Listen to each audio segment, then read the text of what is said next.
Hello viewers, welcome back to our channel Maths Zone with TT. I am Sanjeev Kumar. Today I want to provide you quick revision notes of class 12 chapter 9, that is strategies for enhancement in food production. तो आज मैं आपको chapter 9 class 12 की detail जानकारी देता हूं। तो आइए स्टार्ट होते हैं अब। तो आइए अब हम क्लास 12 बायोलॉजी की आपको क्विक रिवीजन नोट्स जो chapter 9 strategies for enhancement in food production है उसकी डिटेल जानकारी देता हूँ। इसमें दिया हुआ है to fulfil the demand of food items due to increasing populations biological principles are applied in animal husbandry and plant breeding. Food की डिमांड को पूरा करने के लिए इस इंक्रीजिंग पॉपुलेशन के लिए बायोलॉजिकल प्रिंसिपल अप्लाई करी गई जो एनिमल हस्बेंड्री और प्लांट ब्रीडिंग के रूप में। तो आइए हम एनिमल हस्बेंड्री देखते हैं। तो animal husbandry is the agricultural practice of breeding and raising live stocks. Animal husbandry deals with the care of breeding of live stocks like buffaloes, cows, pigs, horses, cattle, sheep, camel, goat, etc. It includes poultry farming and fisheries. So fisheries include rearing, catching, selling, etc. of fish, mollusks, shellfish, and crustacean, yani prawn, crabs, etc. More than 70% of livestock populations of the livestock live in India and China. कहने का मतलब हो गया कि animal husbandry ये agricultural practice breeding and raising live stocks की है। Animal husbandry ये डील करता है केयर को, ब्रीडिंग को, लाइव स्टॉक्स की, जैसे कि बफेलोज की, काउ की, पिग्स की, horses, cattle, sheep, camel, goats etcetera, इन सभी की। इट इंक्लूड्स पोल्ट्री फार्मिंग, इसमें पोल्ट्री फार्मिंग में भी आती है और फिशरीज भी आती है। फिशरीज में ये रियरिंग, कैचिंग और सेलिंग फिश की आती है, मोलस्क की आती है और क्रस्टेशियंस जिसे हम प्राउन, क्रैब्स एक्सेट्रा बोलते हैं। तो अबाउट 70% लाइव स्टॉक पॉपुलेशन जो है ये इंडिया और चाइना में इसी पर डिपेंड होते हैं। अब हम management of farm and farm animals देखते हैं। A professional approach of farm management have increased the food productions manifold. Some of the management producers applied in various livestocks as follows. इसके अंतर्गत पहला डेयरी फार्म मैनेजमेंट है। Dairy farm management के बारे में जानते हैं। तो dairying is the management of animals for its milk and the product for human consumptions. In dairy farm management, we deal with process and system that increase yield and improve quality of milk. यानी dairy farming जो है ये एक management animals का है milk के लिए जो ह्यूमन कंजम्पशन के लिए आवश्यक होती है। तो डेयरी फार्म मैनेजमेंट में प्रोसेस और सिस्टम इंक्रीज करी जाती है जिसमें क्वालिटी ऑफ मिल्क का इम्प्रूवमेंट हो और इसकी प्रोडक्शन की इम्प्रूवमेंट हो। इसके अंतर्गत नेक्स्ट पॉइंट हम देखते हैं selection of good breeding having high yield potential combined and resistance to disease is very important. यानी इसमें एक अच्छे ब्रीडिंग की यील्डिंग पोटेंशियल और कंबाइंड होनी चाहिए रेजिस्टेंस डिजीज के लिए, ये महत्वपूर्ण होती है। Cattle have a housed well, यानी कैटल को अच्छी तरह रखा जाता है घरों में। शुड हैव प्रॉपर वाटर, जहाँ प्रॉपर वाटर हो, एंड मेंटेन डिजीज फ्री, जहाँ डिजीज फ्री उसे रखा जा सके। तो next point, the feeding of cattle should be carried out in a scientific manner, that is quality and quantity of fodder. यानी feeding cattle की जो है साइंटिफिक मैनर से होनी चाहिए। कहने का मतलब उसमें फोडर जो हम खिलाएंगे उसकी क्वालिटी और क्वांटिटी भी देखी जाती है। अब नेक्स्ट पॉइंट, यहाँ strict cleanliness and hygiene are important while milking, storage and transport of milk and its product. यानी साफ सफाई और हाइजीन की विशेष महत्वपूर्ण है जबकि दूध को स्टोर करना और ट्रांसपोर्ट करने में या दूध के प्रोडक्ट को। पोल्ट्री फार्म मैनेजमेंट, अब इसमें हम देखते हैं। तो poultry is the class domesticated birds use for food और for their eggs. Poultry farming management एक ऐसी मैनेजमेंट है जिसमें कि डोमेस्टिक बर्ड्स जो है ये यूज करी जाती है फूड्स के लिए और उसके अंडे का इस्तेमाल होता है। It mainly includes chickens and ducks इसमें मेनली चिकन्स और डक्स यूज करी जाती है विद द टर्की एंड गीस, और टर्की और गीस यूज की जाती है। Important components of poultry farm management includes, इसमें इम्पोर्टेंट कंपोनेंट जो है पोल्ट्री फार्म मैनेजमेंट में उसके अंतर्गत आती है। पहली पॉइंट होती है selection of disease free and suitable breeds. यहाँ डिजीज फ्री और सुटेबल ब्रीड्स की सिलेक्शन होती है। दूसरा point proper and safe farm conditions, proper और सेफ फार्म कंडीशंस होनी चाहिए। तीसरा point proper feed and water, इसमें प्रॉपर फीड और वाटर होनी चाहिए। चौथा point hygiene and health care, उसकी भी ध्यान रखते हैं, स्वच्छता की और उसके स्वास्थ्य की। अब हम नेक्स्ट देखते हैं animal breeding. It aims at increasing yield of animals and improving the desirable qualities of the product. Next point हम animal breeding देखते हैं, तो it aims at increasing yield of animals and improving the desirable qualities of the product. A breed of group of animals related to the descent and similar in most characters like general appearance, features, size, configuration, etc. So there are two kinds of breeding. इसमें दो तरह की breeding होती है animal की। पहली point होती है इन breeding, breeding between animals of same breeds. अगर सेम ब्रीड के बीच में ब्रीडिंग होती है एनिमल्स की तो उसे हम इन ब्रीडिंग कहते हैं। दूसरा होता है out breeding, cross between different breeds. अलग अलग ब्रीड्स में अगर क्रॉस कराई जाती है तो वो आउट ब्रीडिंग कहलाती है। अब हम दोनों के बारे में डिटेल जानकारी ले लेते हैं, inbreeding and outbreeding की। तो method of mating of more closely related individuals between animals of the same breed for 4 to 6 generation. कहने का मतलब हो गया ये मैटिंग की मेथड का यूज किया जाता है सेम इंडिविजुअल और सेम स्पीसीज में, सेम ब्रीड में 4 to 6 जनरेशन के लिए, तो ये इन ब्रीडिंग कहलाती है। और आउट ब्रीडिंग में method of mating of unrelated animals between same breeds that there should be no common ancestor for 4 to 6 generation। इसमें जो है मैटिंग की ये भी प्रोसेस है जिसमें सेम ब्रीड की यूज करी जाती है, लेकिन दो अलग अलग एनिमल्स की एंसेस्टर्स के बीच में जो 4 से 6 जनरेशन के बीच होती है। अब इन ब्रीडिंग में mating is between same species, mating same species में होती है, और mating is between different species. Out breeding में मेटिंग डिफरेंट स्पीसीज में होती है। अब दोनों की एडवांटेज देखते हैं। तो इन ब्रीडिंग की advantage, it increases homozygosity, increase करती है, so it is use for developing pure lines, इसलिए इसमें डेवलपमेंट प्योर लाइन की होती है। लेकिन आउट ब्रीडिंग की एडवांटेज में it produces hybrids with desirable characters of both the parents like better locations, periods and high milk productions. इसमें hybrid की प्रोडक्शन जो होती है वो डिजायरेबल कैरेक्टर्स के लिए होती है, जैसे कि बेटर लोकेशन के लिए, बेटर पीरियड के लिए और हाई मिल्क प्रोडक्शंस के लिए होती है। तो अब हम इनब्रीडिंग डिप्रेशन देखते हैं। तो continued inbreeding reduce fertility and even productivity. अगर कंटिन्यूड इनब्रीडिंग होती है तो वो फर्टिलिटी रिड्यूस करती है और प्रोडक्टिविटी भी। This is called inbreeding depression.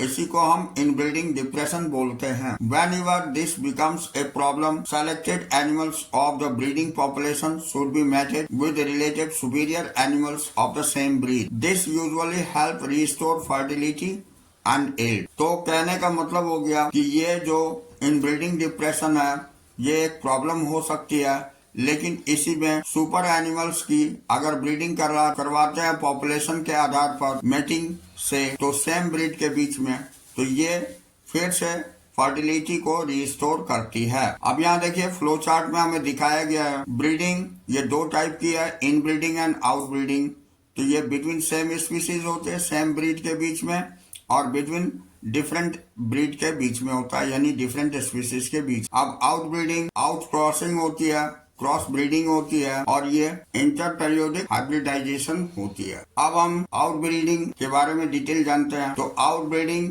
Is the breeding of related animals which may be between individuals of the same breed but having a common ancestor, और between different breeds, cross breeding और different species, ये inter specific hybridization कहलाती है। तो कहने का मतलब हो गया आउट ब्रीडिंग जो है ये रिलेटेड एनिमल्स की ब्रीडिंग में होती है, जो कि इंडिविजुअल्स सेम ब्रीड के बीच में होती है। इसमें कॉमन एंसेस्टर्स नहीं होती है दोनों के बीच में। डिफरेंट ब्रीडिंग जो होती है वो डिफरेंट स्पीशीज के बीच में होती है, जिसे हम इंटर स्पेसिफिक हाइब्रिडाइजेशन बोलते हैं। अब हम दिखाते हैं out crossing. This is a practice of mating of animals within the same breed but having no common ancestors on either side of their pedigree up to 4 to 6 generations. The offsprings are called outcross. कहने का मतलब हो गया कि ये practice mating की animals की same breed के बीच में नहीं होती है, कॉमन एंसेस्टर्स के बीच में, और ये या तो either side of the pedigree, either side pedigree की होती है 4 से 6 जनरेशन तक। The offspring are called outcross. इस तरह की ऑफस्प्रिंग्स को हम आउटक्रॉस कहते हैं। अब हम क्रॉस ब्रीडिंग देखते हैं। तो superior male and one breed are mated with the superior female और ऑफ अनदर फीमेल और अनदर ब्रीड। कहने का मतलब हो गया सुपीरियर मेल के साथ अगर सुपीरियर फीमेल की या किसी अदर फीमेल की ब्रीड कराई जाती है तो cross breeding allows the desirable qualities of two breeds to be combined। Cross breeding के अंतर्गत डिजायरेबल क्वालिटीज को दो ब्रीड के बीच में कंबाइन करी जाती है। अब next point inter specific hybridization देखते हैं। तो male and female animals of two different species are mated. इसमें मेल और फीमेल एनिमल्स दो अलग अलग जाति की मेट करते हैं। तो द प्रोजेनी में combine desirable features of both the parents. इसमें जो प्रोजेनी की कॉम्बिनेशन होती है वो डिजायरेबल फीचर्स आ जाती है दोनों पेरेंट्स की। फॉर एग्जाम्पल म्यूल है। अब हम देखते हैं controlled breeding experience are carried out using artificial inseminations. The semen is collected from the male that is chosen as a parent and injected into the reproductive tract of the selected females by the breeder। यानी controlled breeding जो है ये एक ऐसा experiment होता है जिसमें artificial insemination होती है। इसमें किसी मेल की सीमेंस को लेकर के इंजेक्ट करी जाती है रिप्रोडक्टिव ट्रैक्ट फीमेल में ब्रीडर के द्वारा। तो ये कंट्रोल्ड ब्रीडिंग एक्सपेरिमेंट कहलाती है।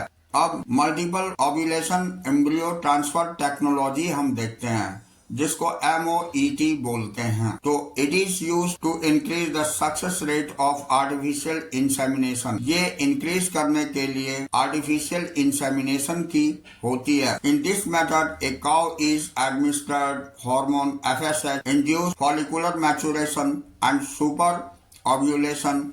Instead of 1 egg they produce 6 to 8 eggs। The fertilized eggs 8 to 32 cells stages recovered non-surgically transferred to the surrogate mothers। The genetic mother is available for another round of super ovulation। कहने का मतलब हो गया कि इस technology के अंतर्गत एक फीमेल काउस में एग की प्रोडक्शन 6 to 8 एग्स की प्रोडक्शन कराई जाती है, जो कि आगे फर्टिलाइज होके 8 to 32 सेल्स हो जाती है।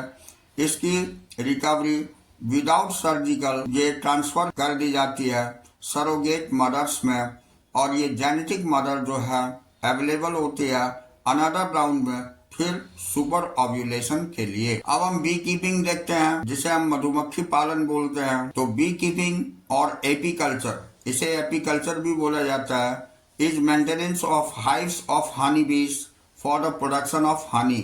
ये हनी की प्रोडक्शन के लिए किया जाता है, यानी मधु की कल्टीवेशन के लिए किया जाता है। तो honey is a food high nutritive values and also find use in the indigenous system of medicines.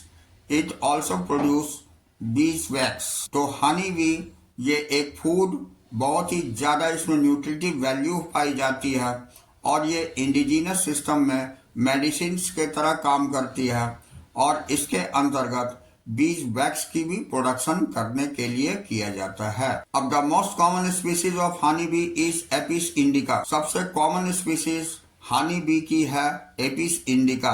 The following points are important for successful bee keeping.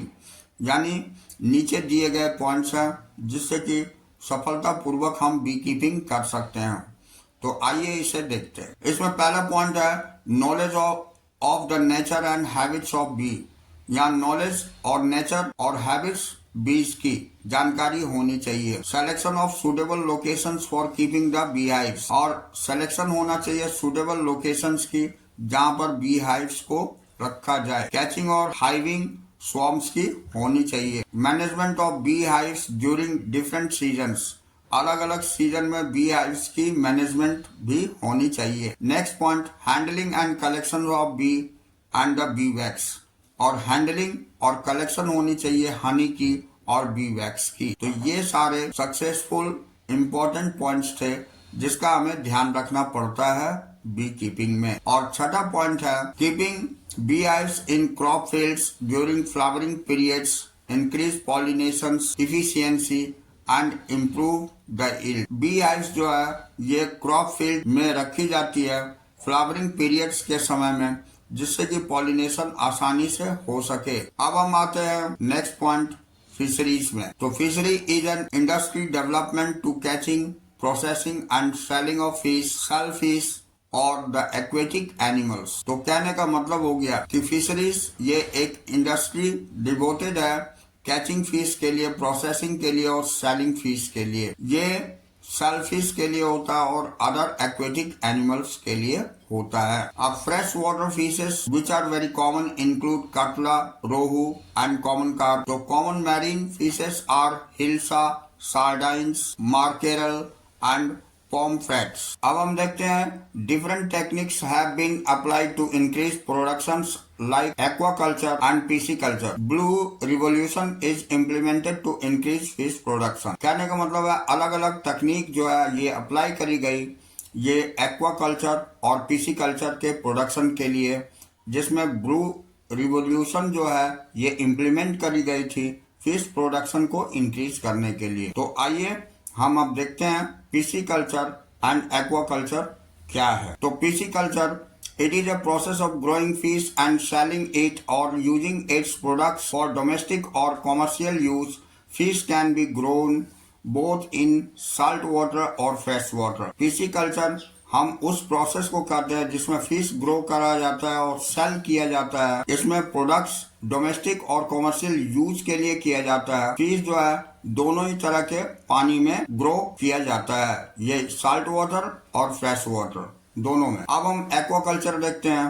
तो it is a process of growing and aquatic animals and selling them for commercial purposes. इसमें growing करते हैं aquatic animals की और उसे cell करने के लिए कॉमर्शियल पर्पस के लिए। तो इट इन्वॉल्व्स फीडिंग, इसमें फीडिंग करी जाती है, harvesting and many other process, और बहुत सारी दूसरी प्रोसेस की जाती है। The most popular ones grown under control environments are shrimps, crabs, fish, lobster and few others. ये सारे environment के अंतर्गत इसे कलेक्ट किया जाता है और इसे ग्रो किया जाता है, जिसमें shrimps आ जाती है, crabs आ जाती है, fish और lobster आ जाती है और कुछ others भी आते हैं। अब हम प्लांट ब्रीडिंग देखते हैं।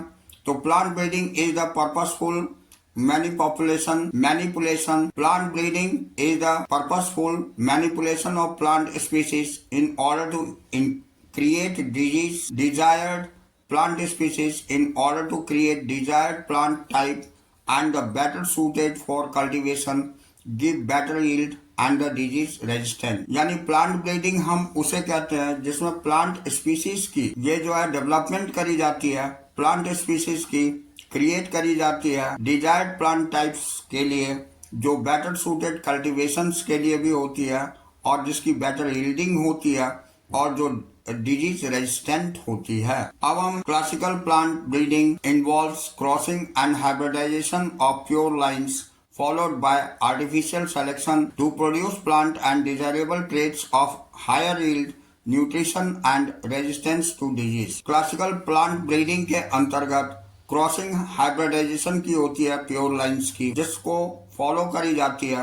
Artificial selection of produce plant. ये आर्टिफिशियली जो है प्लांट को प्रोड्यूस करी जाती है डिजायरेबल ट्रेट्स के आधार पर, हाई यील्डिंग की और न्यूट्रिशन की और डिजीज रेजिस्टेंस की। अब main steps of plant breeding हम देखते हैं। तो the main steps of plant breedings are, पहला पॉइंट होता है collection of variability is the collection of preservations of all the different wild varieties, species and relatives of the cultivated species. The entire collection having all the diverse alleles for all genes in a given crop is called germplasm collections. Collection जो variability के साथ करी जाती है और preservation के लिए करी जाती है डिफरेंट वाइल्ड वेराइटीज की। अब स्पीसीज जो रिलेटेड होती है कल्टिवेटेड स्पीसीज से, वो एंटायर कलेक्शन सारे कलेक्शन को और डाइवर्स एलील्स के रूप में फॉर ऑल जीन्स सारे जीन्स के लिए क्रॉप में जो की जाती है इसे हम जर्म प्लाज्म कलेक्शन बोलते हैं। Next point, evolution and selection of parent is the identification of plants and desirable combination of characters. The selected plants are multiplied and used in the process of hybridization. कहने का मतलब हो गया कि evaluation और selection parent की जो करी जाती है ये आइडेंटिफिकेशन प्लांट के और डिजायरेबल कॉम्बिनेशन कैरेक्टर्स के लिए होती है। इस तरह की सिलेक्शन प्लांट्स की मल्टीप्लाइड करी जाती है और इस यूज करी जाती है इसमें जो प्रोसेस उसे हम हाइब्रिडाइजेशन बोलते हैं। अब तीसरा point, cross hybridization among the selected parents to obtain desired crop characters. For example, high protein quality of one parent may need to be combined with disease resistance from another parents.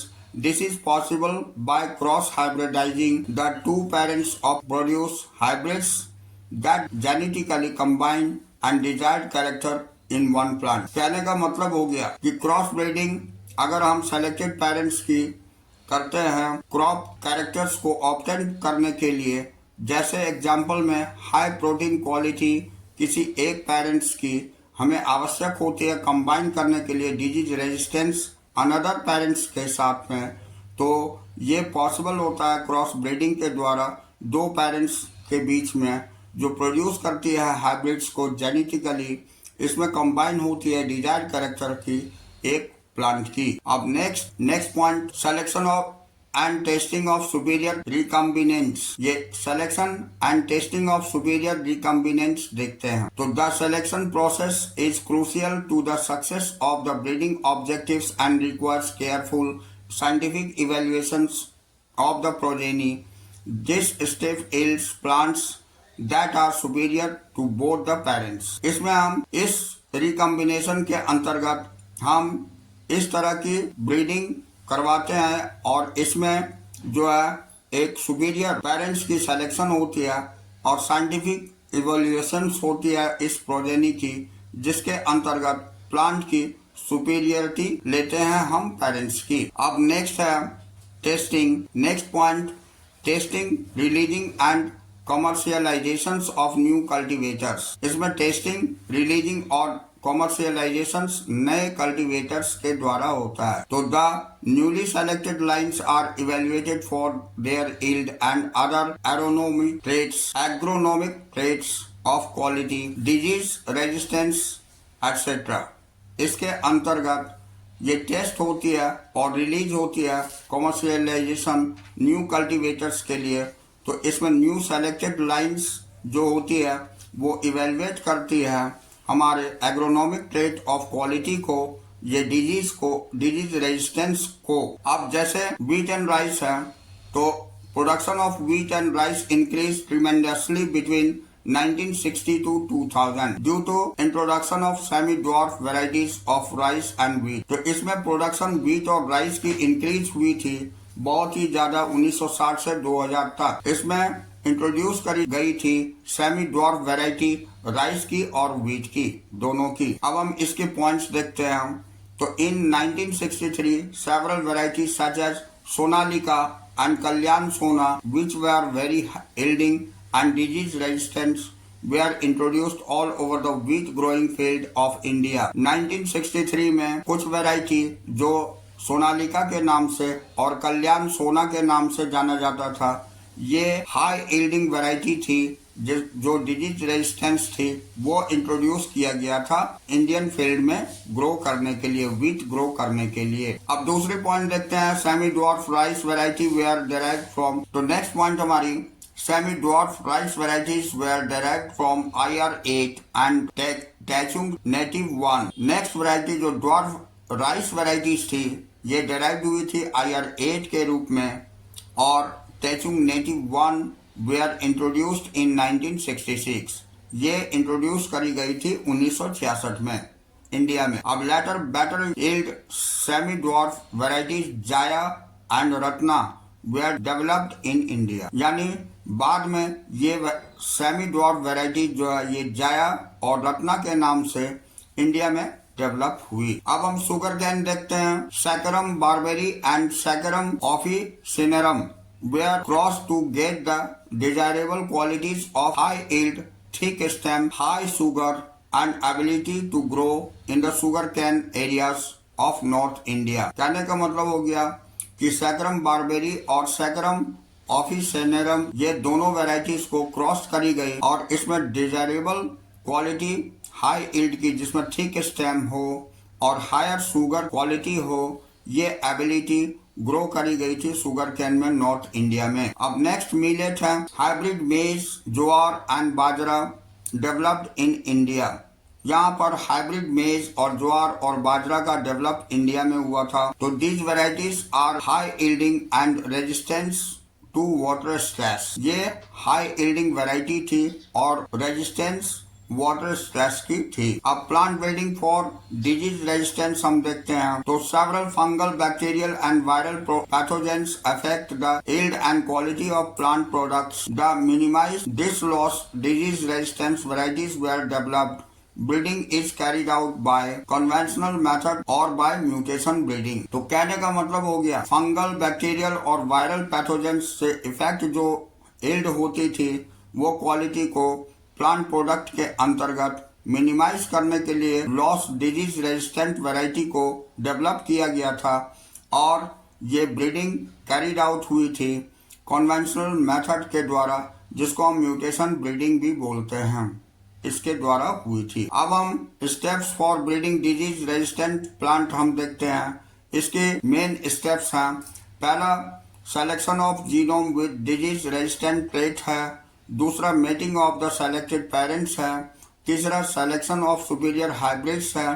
चौथा testing of hybrid for superior variety है और पांचवा release of new variety है।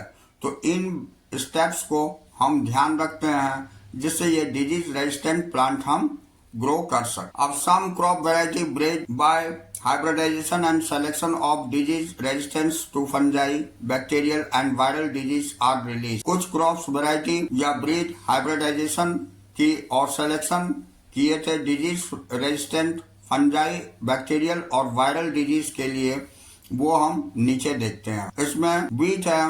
Wheat में Himgiri variety ये leaf and strip rust, hill Burns resistance disease थी। अब ये ब्रेसिका है, ये पूसा स्वर्णिम है जिसको हम कल्याण राई बोले थे, ये व्हाइट रस्ट से फ्री किया था। अब कॉलीफ्लावर, इसमें पूसा सुब्रा है, यह पूसा स्नोवाल K1, इसमें ब्लैक रोट और curl bright and black rot इससे फ्री किया गया था।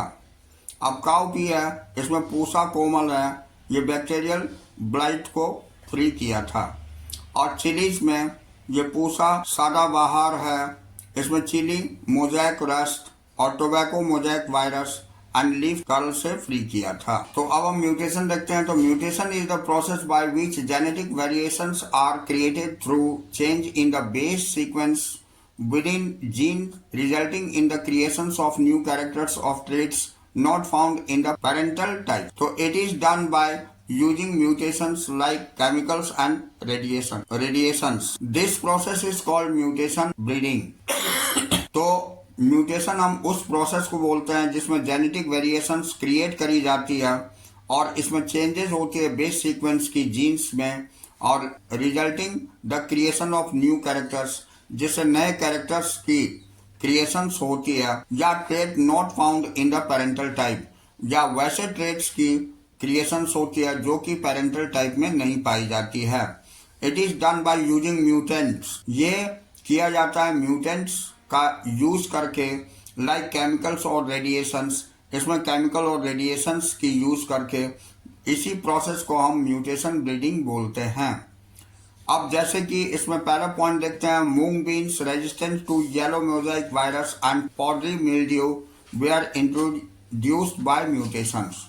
यानी मूंग बीन में येलो मोजाइक वायरस और पॉडरी मिल्ड्यू को इंड्यूस करी गई थी म्यूटेशन के द्वारा। अब दूसरा पॉइंट है resistance of yellow mosaic virus in bhindi, यानी Abelmoschus esculentatus was transferred from wild species and resulted a new variety of A. esculentatus called pravani khanti। कहने का मतलब हो गया इसमें येलो मोजाइक वायरस जो भिंडी में होती है उसको ट्रांसफर किया गया था वाइल्ड स्पीसीज में, जो रिजल्टेड हुआ था उससे नई वैरायटी एस्कुलेंटस मिली थी जिसे हम परवानी क्रांति बोलते हैं। Plant breeding for development resistance to insect pest. Plant breeding जो डेवलपमेंट हुई थी इंसेक्ट पेस्ट के लिए वो हम देखते हैं। तो यहाँ crop plant and crop products are destructed by insects and pests on large scale. The prevents this loss new varieties resistance of them are develop. Crop plant या क्रॉप प्रोडक्ट्स जो है बहुत ज्यादा डिस्ट्रक्ट होती थी इंसेक्ट और paste के द्वारा, तो उससे बचने के लिए नई वैरायटी रेजिस्टेंस डेवलप किया गया, तो उसकी डेवलपमेंट हम देखते हैं। तो steps for breeding disease resistant plant, यानी स्टेप्स हम देखते हैं ब्रीडिंग डिजीज रेजिस्टेंट प्लांट की। इसमें पहला पॉइंट है selection of genome with disease resistant traits.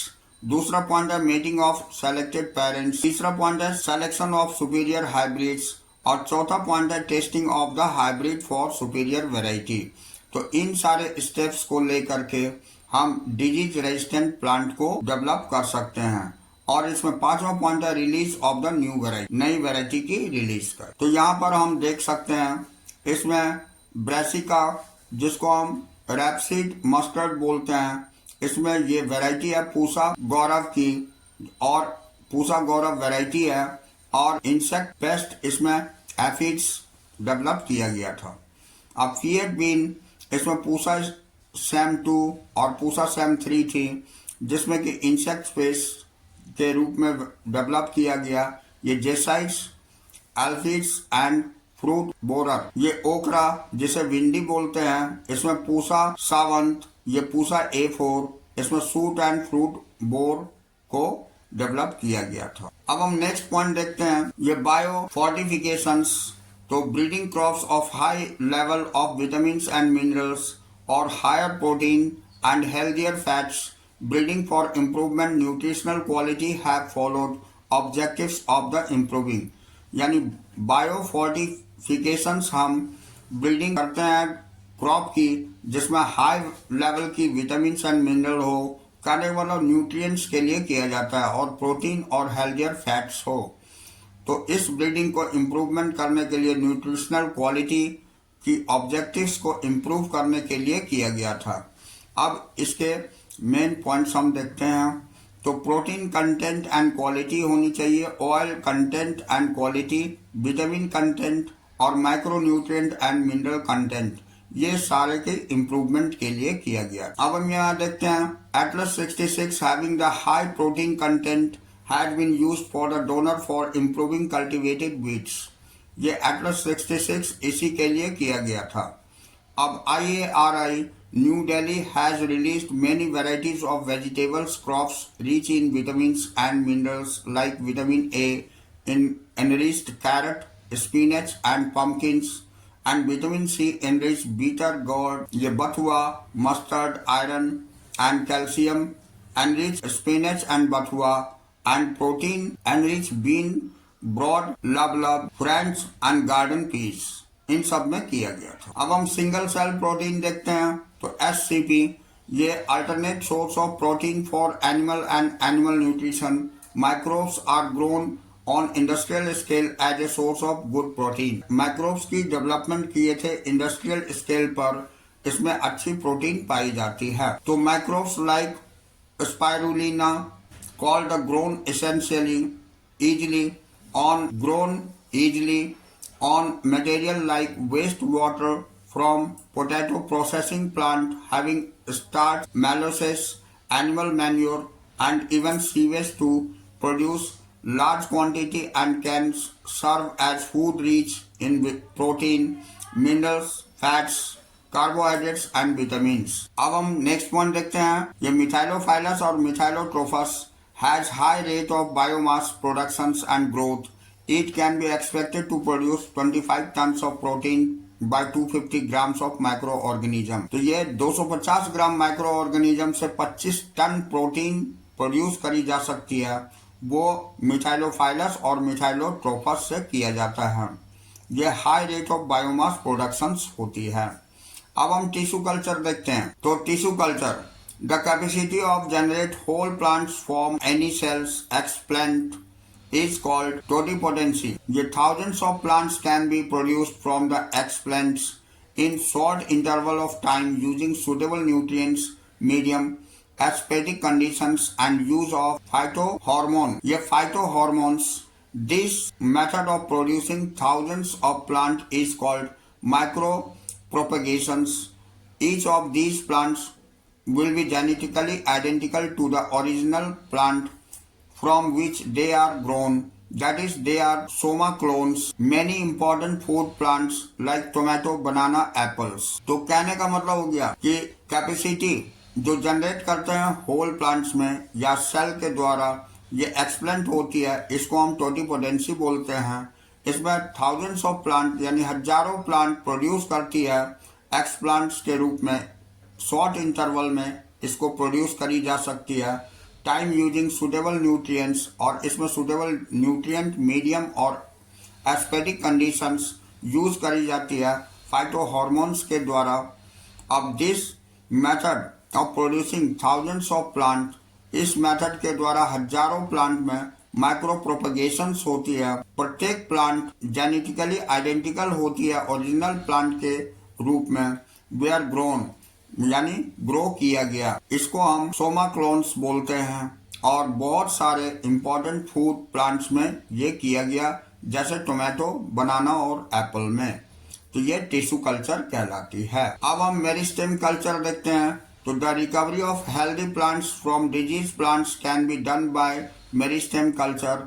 Although the plant is infected with the virus and the meristem's apical and axillary is free of virus, hence one can remove the meristems and grow it into the vitro or obtain virus-free plants. कहने का मतलब हो गया इसमें recovery healthy plants की disease plant से किया जाता है मेरिस्टेम कल्चर के द्वारा। और इस प्लांट में जो इन्फेक्शन होती है वायरस की और मेरिस्टेम्स की, ये एपिकल और एक्सिलरी मेरिस्टेम्स की, वो फ्री होती है वायरस से।